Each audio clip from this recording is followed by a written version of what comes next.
This is Ryan Elliott for Boxing Social in association with Betfred. I'm delighted to be joined by Raeese Aleem this evening on the wake of his WBA interim title victory this past weekend. Raeese, first and foremost, congratulations. How are you? Thank you, thank you. I'm doing pretty good. That's good to hear. Like I said, you did capture that interim WBA strap. Let's talk about the fight. Tell me about that performance. An eye-catching display by all accounts. Really captured the attention of the boxing public. Thank you. A lot of people's giving me praise for the fight. They're telling me I dominated.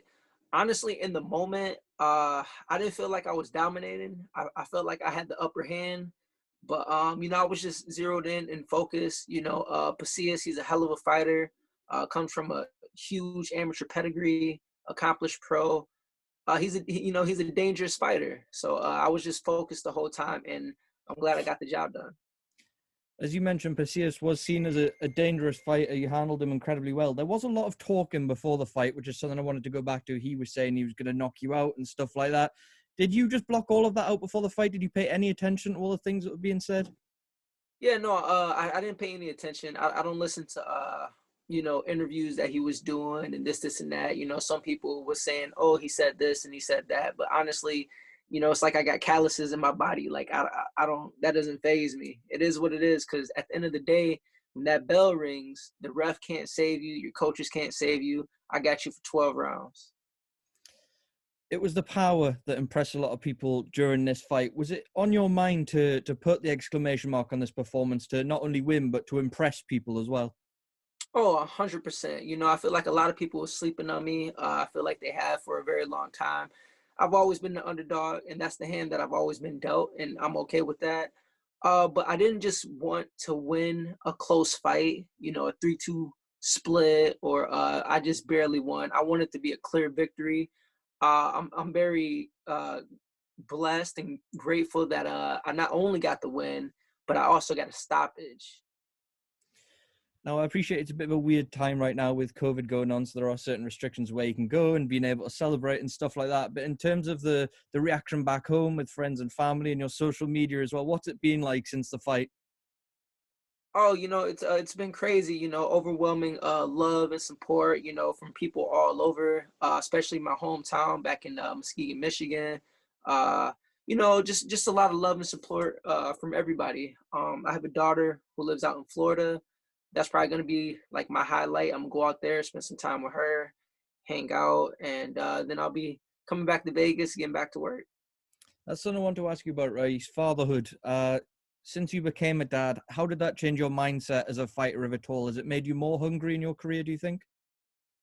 Yeah, it's made me more hungry because I have to provide a future for my daughter, a better future for myself. But yeah, it definitely lights a fire under you. You want to be successful, and every father should want to be able to set their kids up for success, and that's my ultimate goal.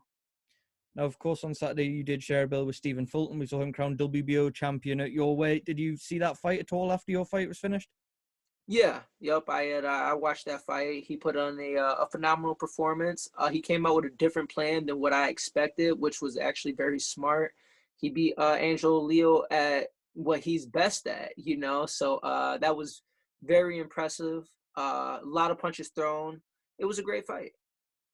No, I'm sure that was a little bit of a scouting mission for yourself because you know where I'm going next, and that'll be what do you want next? We've seen you sort of saying you'll have any champion. Do you have a preference on who you fight later this year? Which belt you go for?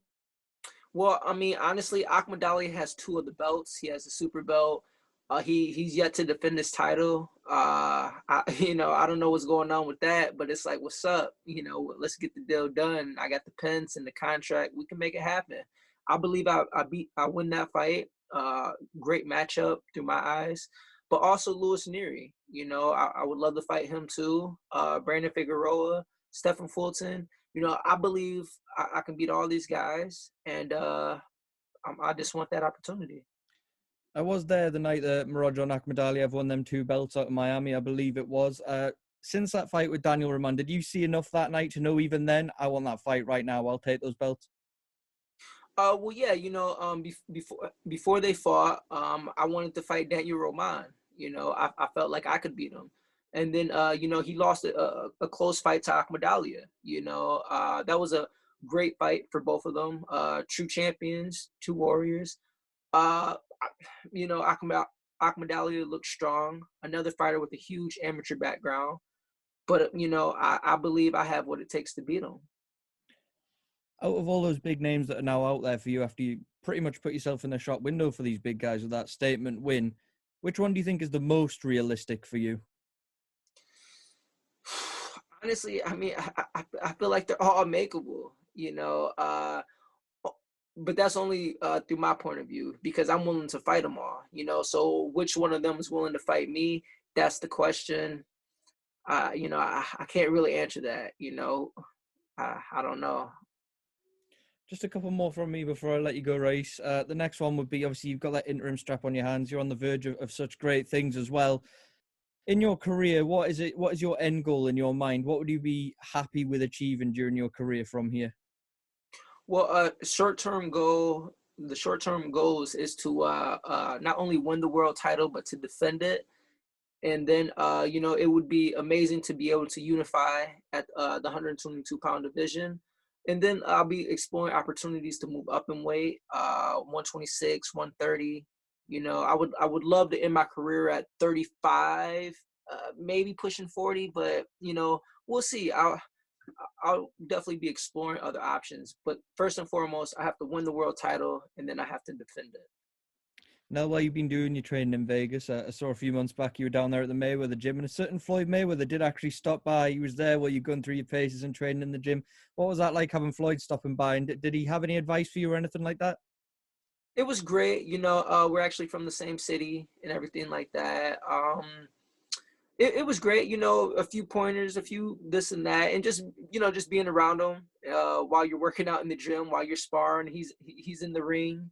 You know, or just even in the gym while you're hitting the bag. You know, it was a cool experience. So yeah.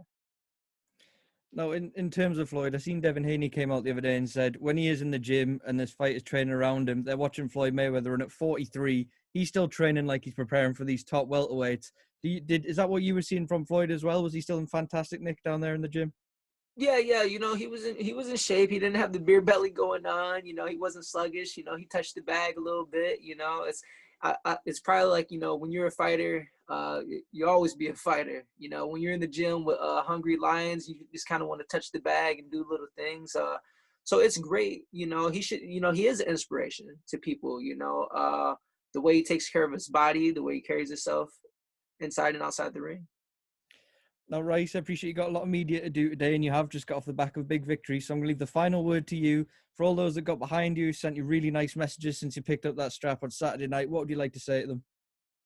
I just like to say to them, just you know, continue to follow me in my career. You know, whether you're pulling for me or you're pulling the other guy, you know, I'm gonna find a way to continue to win and make big things happen.